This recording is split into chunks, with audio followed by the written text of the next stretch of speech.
I love anime. Anime has provided me so much joy growing up. Joy that came from the heart pumping intense fight scenes, or from the beautiful character growth and development. Hell, even the settings and world building for some shows are just incredible to look at. I admire how anime uses both its characters and its narrative to craft seemingly real human experiences and emotions, to the point that these shows start to imitate what it means to be human. While on the note of anime imitating humanity, there's one show that sticks out the most to me.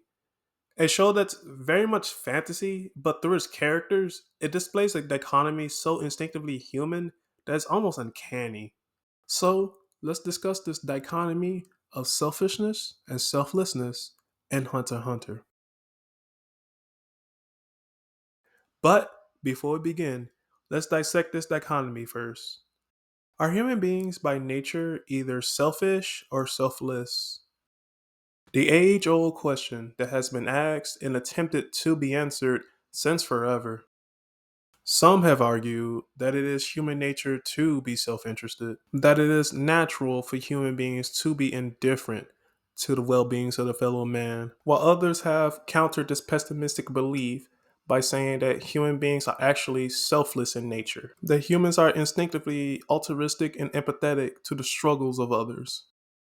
Even with those claims and others like them, this is still a hard question to be answered with certainty. Because human nature just isn't static enough so that one of these claims can be the best answer for our question. Human nature is just too malleable, it's constantly changing and shifting, and it's completely dependent on the individual circumstances.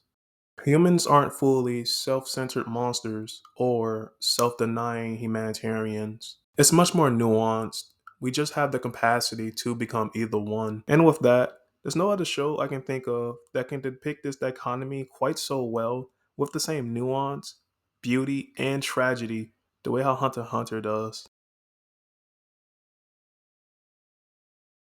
In the world of Hunter x Hunter, there's never a shortage of selfish characters to choose from. There's the martial arts fanatic Netero, who dedicated his entire life to mastering his martial arts skills. He can never be aware of or care about those weaker than himself. The only thing he did care for were obstacles. Obstacles that gave him a chance to test his martial arts capabilities and to grow even more as a fighter. For example, during the climax of the Command Ant arc, Netero was willing to instigate a fight between him and Meruem, who at the time Meruem only wanted to discuss peace terms between humans and bug people. But Netero didn't care for any of that.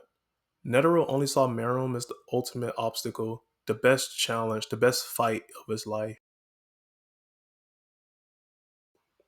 And then there's Poof, the elegant, obsessive Bugman, who only wanted to mold his king to be his ideal supreme leader, an absolute monarch who ruled the world with his dominating will and power. That's the vision who Poof wanted his king to be. He never once thought of what the king wants, which was something different, something more innocent. And then there's the creepy pale pedo guy Hisoka, who is just a monster. The only pleasures he have in life is fighting and killing, and he only views people as toys for his twisted desires to give him a good fight so he can just kill them afterwards. While all those characters are great examples of self-interest in Hunter x Hunter, there is one who stands above the rest as being uniquely selfish. Ging Freeze, a man who's free-spirited, reclusive, and elusive. Ging is someone who isn't attached to anything and he's free from everything. He is completely disinterested in all the things that we have seen other characters who have dedicated their whole lives and resources to, like mastering their nin abilities, or attaining more political power and gaining greater influence over the people around him, or being a half decent parent that's actually in his son's life. Ging simply just doesn't care for any of that. If given a chance, he will happily walk away from it and never think of it again. But what does Ging actually want out of life? What drives this mysterious man to constantly be on the move for? Well, here's what he has to say about it. What is it that you want? Really?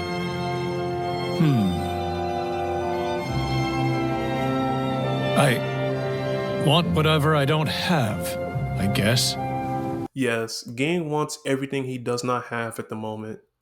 Not in the sense that he's hedonistic and wants all the desires he craves for instantly at the moment, but in the sense that he wants to uncover all the mysteries that the world around him and life has to offer. Not only that, he also wants to share the experience with the people who helped him on his journey, honoring the desire to reach that goal and embracing their happiness when they do reach it. To Ging, it's not about where he's going or what he wants, it's about how he gets there and what he's willing to do to get what he wants.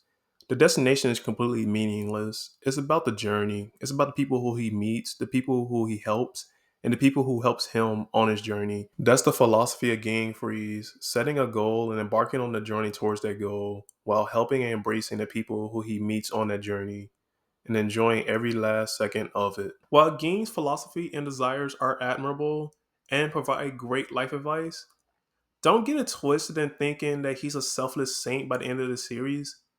He isn't that.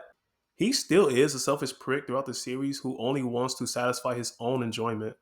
But what makes this selfish prick special from the multitude of other selfish pricks throughout the series?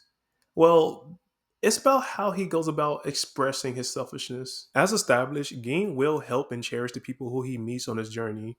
But the catch is, he only does that for people who he believes without a doubt will be a major asset for his goals and enjoyment. Ging will carefully take into consideration the hearts, minds, and desires of those around him so he can figure out a way to help them better themselves so they can be a better asset for him. For example, during the climax of the Greed Island arc, we meet the world's cruelest high school gym teacher, Razor. Razor established that he first met Ging in his youth after being captured by him for the crime of murder. Razor was about to get the death penalty for all of his crimes, but Ging intervened and gave him an alternative path to redeem himself. So instead of the death penalty, Ging made Razor an admin and the final boss for the Greed Island game. But why would Ging do this? Why would Ging go out of his way to save the life of a criminal, a complete stranger to him?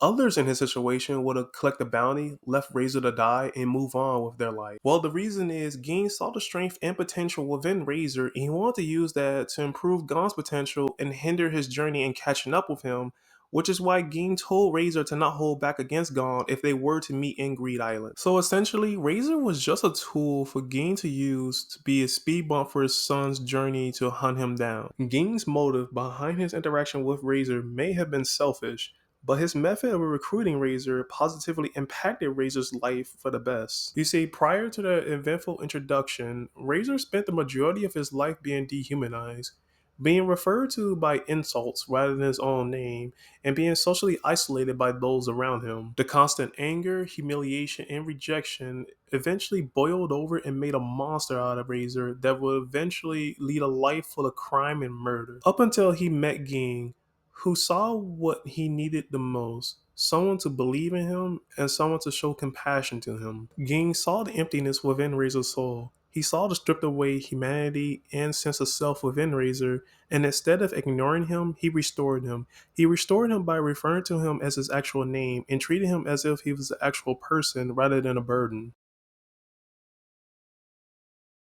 But Razor was one of many instances of Ging's unique selfish behavior flourishing and influencing other characters' lives throughout Hunter x Hunter. There's a wilder example like Ging legally changing his friend's name from Wadon to Don, just to make it easier for him to say it and so his initials can fit the D for Greed Island. This is by far the most selfish and self-centered thing someone can do to another person.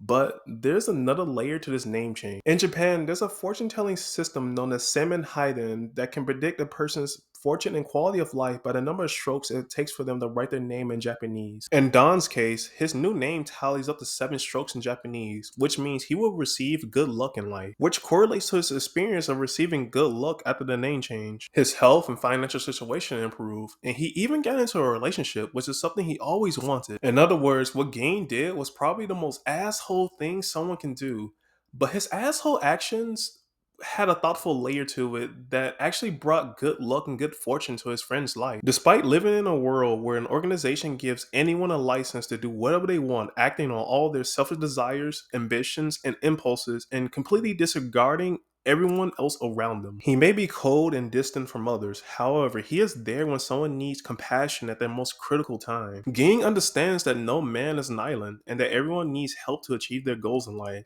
He appreciates the people he meets on his journey more than the journey itself. Ging Freeze is an amazing new perspective of selfishness. He stays true to himself and his desires, but he never ignores others. He may be socially inept and disrespect boundaries, but he understands what someone wants and needs in their life. He's always keeping their best interests in mind as they hunt for their goals. But what happens when you don't appreciate and even acknowledge the people that you meet and connect with during your journey?